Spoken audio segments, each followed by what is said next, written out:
Ang side niya dapat, always side with the Filipino people. Yes, correct. So Of course, always side with the Philippines. And it's not just my word. It's written in our Constitution. It's there in Article 2, Section 7. When you speak of independent foreign policy, apat lang ang non-negotiable doon eh. National territory, yung ating territorial integrity, yung ating national interest. National interest and our right to self-determination. Pivot ka papunta sa Amerikano. Yes, they are our long-time ally. Pinakamalapit sa atin yung China. Oo. Inantagonize ng mga nagrurunong-runungan sa foreign policy. I'm no expert, but I'm not stupid to see where this whole thing is headed kung hindi pumutok yung Iran war. Ina-antagonize natin ang China. I'm not saying China is innocent.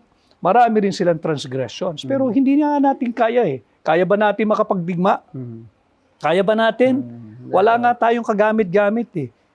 Just imagine, mga kababayan, I always say this in many public engagement that I had in the past. Utusan lang ng China ang kanyang mga negosyante na bawal na muna kayong mag-export ng produkto natin papuntang Pilipinas. Baka sa supply lang ng tissue, magkaroon tayo ng krisis eh.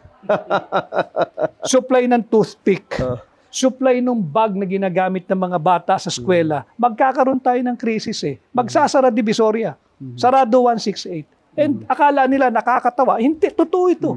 Pag sinabi ng China, tigil nyo ang export papuntang Pilipinas, krisis yun.